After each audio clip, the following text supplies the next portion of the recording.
What's up, guys? Welcome to your 121st Android tutorial for the new Boston.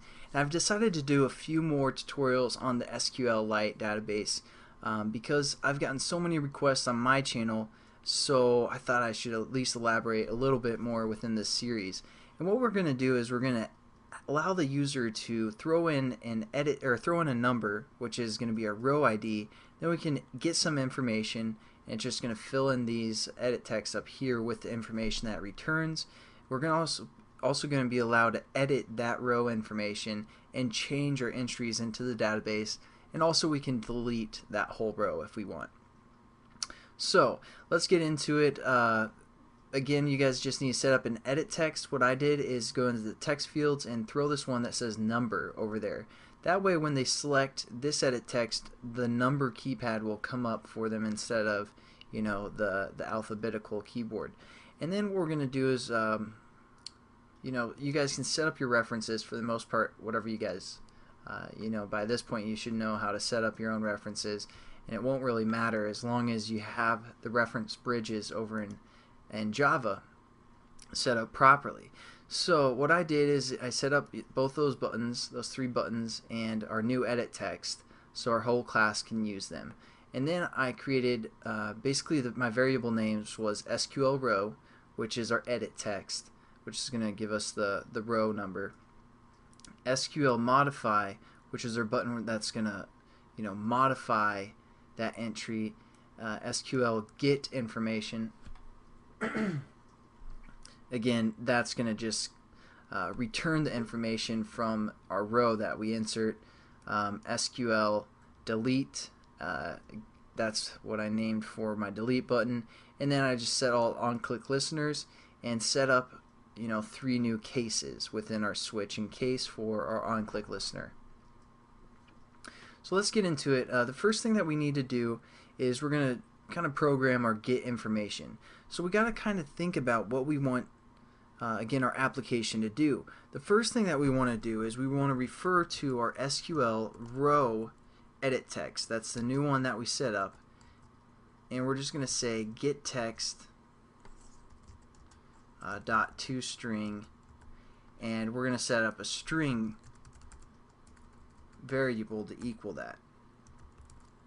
So we're just going to call this our string or S, something like that. And now we have a string that's going to return whatever is in our edit text. Now what we want to do is we want to convert that string into like an int or, you know, a long, let's say. Let's do a long, and we'll call this long L. So what we're going to do now is convert our string into a long type variable. And we do that by parsing. And so what we're going to do is we're going to refer to the long class dot parse long, and as you can see it takes a string within its parameters, and we're going to give that string reference the S. So again, this L variable is just basically converting whatever was in our edit text into a long type variable. Now what we want to do is, again, we're just going to set up a hot or not variable, hot or not. I'm going to set this equal to, again, just a new hot or not instance where we pass in the context of this class. And then what we're going to do is we're going to open our hot or not so we can write to it, and then we're going to say, like, we're going to get some information back, a name and that hotness of the row. So what we want to do is we want to say something like string returned name equals, and then we can say our HON, our hot or not object, dot get name. And we're going to create this method, and we're going to pass in our long.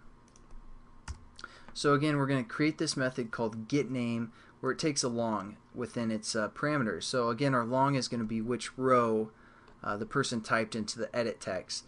Then that it's going to send that off to this method called get name that we're going to set up. So that's what that's going to do. And then we're also going to set up another string for our returned hotness. Pretty much the same concept there. So get hotness, we can call it. and again we want to pass in which row we're looking at. So there we go. Now we're just going to close our hot or not type variable.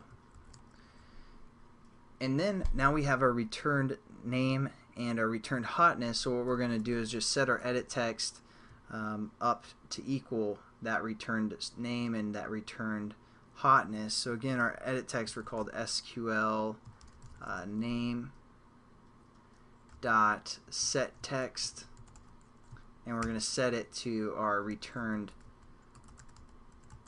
name. And then we're going to set our hotness edit text to our returned hotness. So there we go. We pretty much have everything set up. Now we just need to create these methods, which we'll do in the next tutorial.